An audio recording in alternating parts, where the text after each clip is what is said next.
Muito amor para o nosso Senhor Jesus. Toda honra, toda glória é para Ele. Você que nos visita pela primeira vez, seja muito bem-vindo. Você que nos visita não pela primeira vez, também sejam muito bem-vindos. Nós estamos muito felizes com a presença de vocês, vendo compartilhar esse momento de adoração a Deus junto com os adolescentes da igreja, junto com esse ministério chamado de Geração Eleita. E eu vou orar antes da gente começar com a palavra. Querido Deus, muito obrigado, Senhor, por mais esse dia. Muito obrigado por mais esse culto que nós temos a oportunidade, Pai, de oferecer a Ti. Recebe, Senhor, os louvores que foram aqui cantados. Recebe, Senhor, o nosso coração.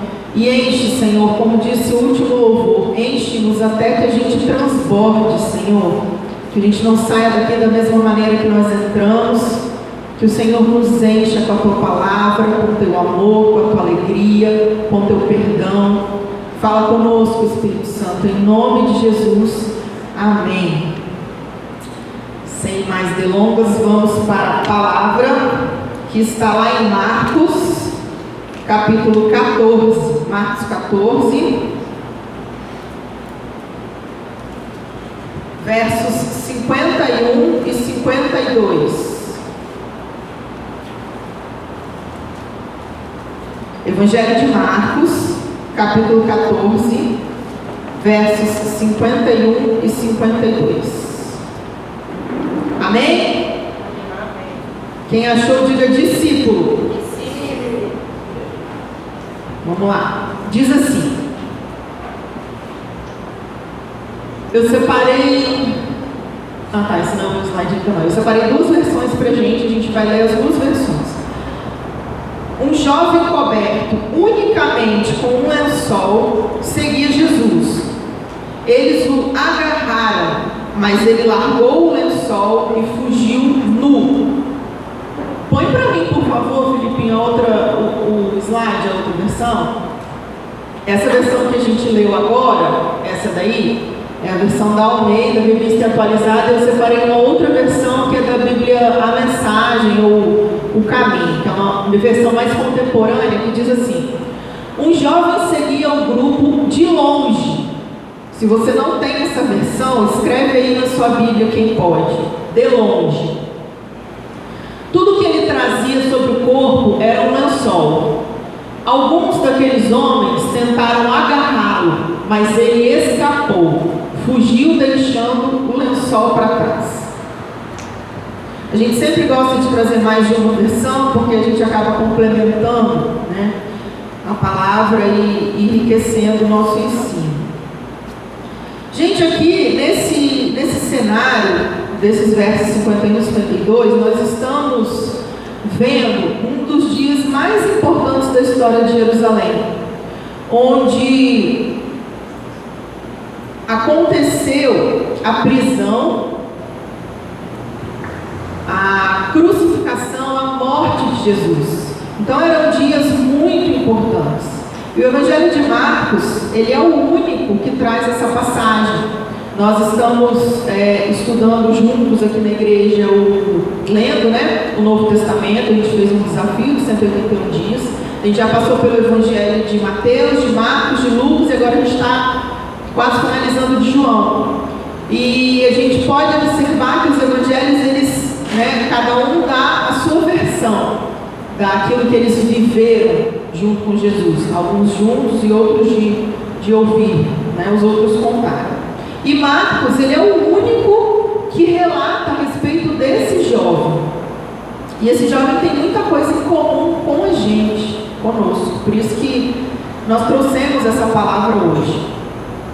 Vamos voltar no verso 46 para a gente entender um pouquinho do contexto e conseguir nos aprofundarmos um pouquinho mais. No 46, na minha versão, diz assim: então eles agarraram Jesus e o prenderam. Nisto, um dos que estavam ali sacando a espada feriu o servo do sumo sacerdote e cortou-lhe a orelha. E Jesus lhe disse: vocês vieram com espadas e porretes para prender-me, como se eu fosse um salteador? Todos os dias eu estava com vocês no templo, ensinando, e vocês não me prenderam. Mas isso é para se cumprir as Escrituras. E no 50 diz assim: então todos eles o deixaram e fugiram. Grifa aí na sua Bíblia: todos eles os deixaram e fugiram. Todos fugiram. Então, se a gente parar um pouquinho para imaginar essa cena, Jesus no Getsemane com seus 11 discípulos, porque Judas já tinha ido lá buscar os sacerdotes, os guardas, as pessoas que queriam prender Jesus. Então estavam lá Jesus mais os 11. Do nada aparece esse monte de gente para prender Jesus. Pessoas com... era de noite, né? A palavra nos fala que era de noite. Pessoas com espadas, com tochas, uma multidão veio para prender Jesus. E aí Pedro vai, se exalta, corta a orelha do guarda. Jesus vai lá e repreende-o, cura, cola a orelha do guarda lá de novo, apesar de tudo que vieram, né, para fazer com ele. E quando Jesus menos espera, ele olha e ele não tem mais nenhum discípulo junto com ele. No momento que ele mais precisou, ele se viu sozinho. Ele foi abandonado pelos 11 discípulos que estavam com ele, porque Judas já tinha abandonado a Jesus no momento que ele decidiu trair. Então sobraram 11. Dos 11, não sobraram nenhum. Então a gente pode observar que enquanto eles comiam com Jesus, enquanto eles acompanhavam os milagres de Jesus, enquanto eles declaravam que Jesus era o mestre dele, enquanto Jesus tinha algo para oferecer para eles, eles estavam lá, firmes com o Senhor. Mas na maior dificuldade que eles já enfrentaram, eles vazaram, eles fugiram, eles deixaram Jesus sozinho. Provavelmente, a Bíblia fala em algumas versões que eles se amedrontaram. A gente não sabe com o que, mas provavelmente foi com a confusão do momento, com as tochas, com as espadas. A Bíblia diz também que eram muitas pessoas com aquela multidão. Eles se amedrontaram e eles largaram literalmente Jesus para trás, sozinho naquela situação. Eles abandonaram Jesus quando Jesus mais precisou. Na hora da ceia, de evangelizar, eles estavam lá, mas quando Jesus se viu em apuros, eles vazaram. E no meio disso tudo, do sumiço desses discípulos, Marcos ele narra para a gente esses versos 50, 51 e 52. Então aparece essa passagem aleatória, né? Onde a gente não tem o nome desse jovem, a gente não sabe de onde ele veio, a gente não sabe nada sobre ele. A Bíblia só relata que era um jovem que estava escondido seguindo Jesus, apenas com o corpo coberto por um lençol, e logo esse jovem se viu nu. Alguns estudiosos eles falam que esse jovem ele era o próprio Marcos, João Marcos, que era discípulo de Paulo. Outros estudiosos falam que esse jovem, ele era aquele jovem rico, lembra da parábola de Mateus? Outras pessoas que estudam a palavra falam que era esse jovem rico. A gente não sabe, porque não tem como a gente afirmar quem ele era, tá? Então a gente vai chamar esse jovem de discípulo de última hora, ou discípulo de improviso, ou discípulo de araque, o nome que vocês acharem mais adequado. E é sobre ele que a gente vai falar especificamente hoje. Esse jovem ele traz algumas lições para a gente, algumas lições importantes. Pensa comigo, Jesus ele estava sem discípulo, e o discípulo que seguia ele naquela hora era um jovem, que a Bíblia não relata o nome. Ele estava seguindo Jesus escondido e só coberto por um lençol. E ele ainda quando ele foi descoberto, ele também deu linha. Então Jesus estava bem à beça de discípulo, né, gente? Tá? Jesus estava bem de discípulo nesse momento ou não? Vocês estão aí? Geração eleita? Não, né?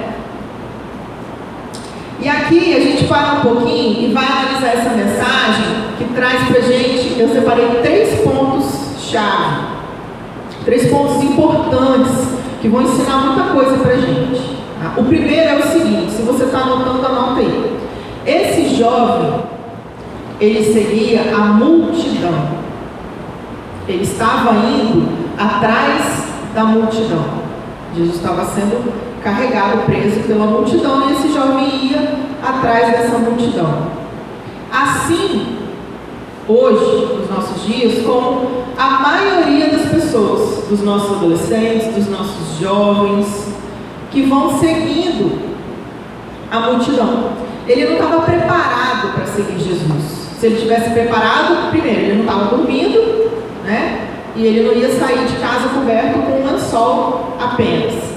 Então esse jovem era um jovem completamente despreparado. Ele foi seguir Jesus provavelmente pela curiosidade, pela confusão daquele momento, pelo barulho, né, pelas brigas, pelos gritos. Ele não tinha uma aliança forte com Jesus. Ele não tinha um relacionamento mais profundo com Jesus. E aí a gente entra no nosso segundo ponto-chave, que é o seguinte: o lençol, ele era a única cobertura daquele jovem.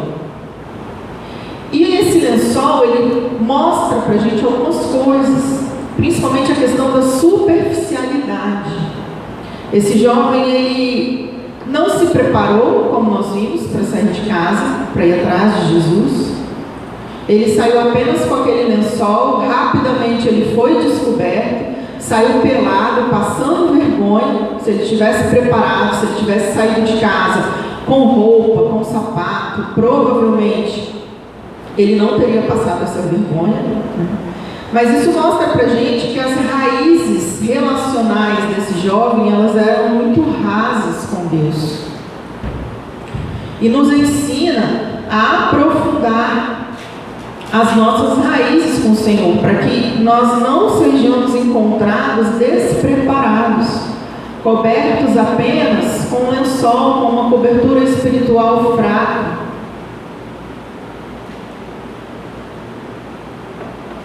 Esse lençol também faz um comparativo com uma máscara, uma capa, com alguma coisa que esse jovem estaria usando para disfarçar essa superficialidade. Assim como nós, muitas vezes, a gente tenta, né, os adolescentes, os jovens, os juniores, tentam passar a perna nos pais, nos líderes, no pastor da igreja, vindo para a igreja, assistindo tudo, o culto, participando das reuniões, louvando. Mas assim que esse jovem, esse adolescente, ele chega em casa, ele tira esse lençol, ele tira essa capa, e ele entra no mundo dele, naqueles pecados de estimação. E ali ele entra no mundo da imoralidade sexual, entra no mundo do pecado, da pornografia, da homossexualidade e tantas coisas proibidas. E aí chega no dia do outro culto, esse jovem veste o lençol dele de novo e volta para a igreja. Não é isso que o Senhor quer de nós. Nós precisamos nos atentar para o nível de profundidade, de superficialidade, de relacionamento que nós temos com Jesus. Jesus, ele nos quer bem preparados, bem vestidos. Se a gente for lá para Efésios 6, depois vocês podem olhar, vocês vão encontrar as armaduras do cristão.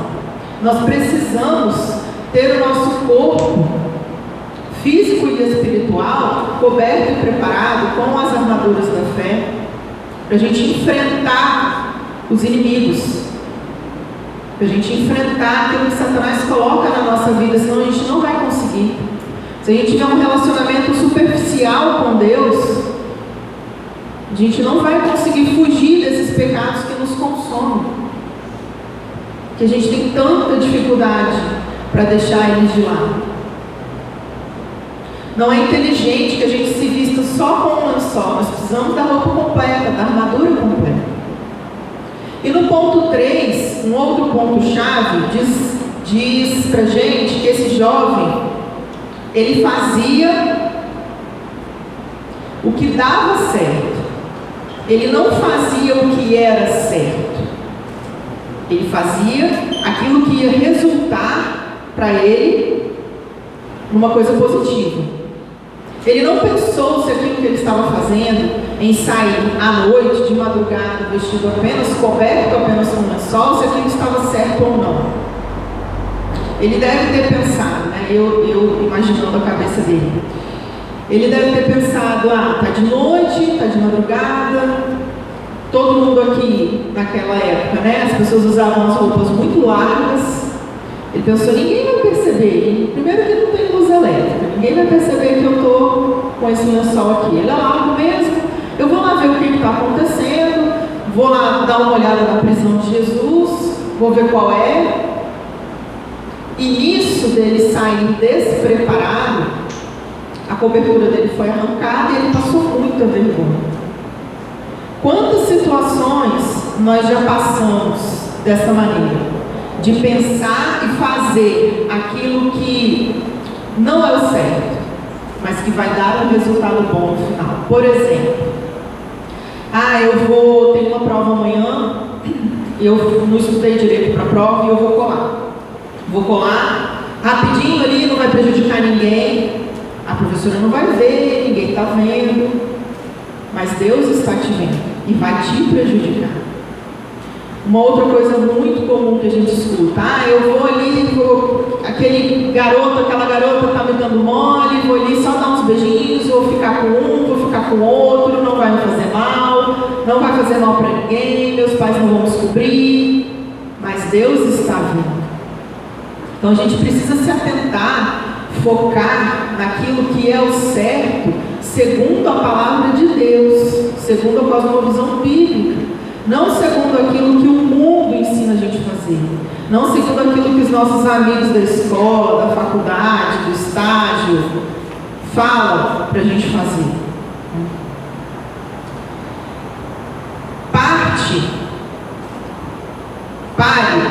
Na realidade. Pare de buscar a conveniência. Essa é a mensagem que esse ponto 3 traz para a gente. A gente parar de buscar aquilo que nos é conveniente e buscar aquilo que realmente agrada a Deus. Que a gente esteja pronto para seguir Jesus de perto. Que a gente esteja preparado para ter um relacionamento íntimo com Jesus. E se nós não estamos preparados, quando nós começamos a buscá-lo, o Espírito Santo vai nos capacitando, ele vai nos preparando, ele vai nos enchendo. E aí a gente vai ficando preparado ao longo da nossa caminhada. A nossa caminhada é um eterno preparo, nós nunca estamos 100% prontos. Mas nós precisamos investir em tempo com Jesus, em tempo com o Espírito Santo, senão a gente não vai conseguir. Para que a gente não passe vergonha, como esse jovem passou. Que a gente não precise sair correndo, desesperado, no meio da multidão, como ele saiu para se esconder. Então que hoje, essa mensagem, ela transforme os nossos corações, como transformou o meu. Que ela traga mudanças para a nossa vida, porque esse é o objetivo do culto coletivo. Gerar transformação, gerar mudança.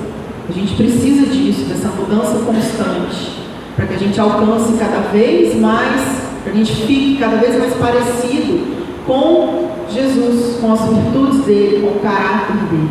E é por isso que a gente está aqui hoje, para louvá-lo, para engrandecê-lo, mas para ficar um pouquinho mais parecido com ele. Cada vez que a gente vem na igreja, a gente vem para se preparar. A gente tem que encarar a igreja como se ela fosse um centro de treinamento, onde a gente vem para buscar mais conhecimento, porque relacionamento com Deus a gente não tem só aqui dentro, a gente tem em qualquer lugar, a gente deve ter em qualquer lugar, principalmente dentro da nossa casa, no nosso cantinho secreto, onde todos os dias a gente precisa buscar Deus para a gente desenvolver esse relacionamento, e não passar vergonha como esse jovem passou. Amém? O louvor já pode se preparar.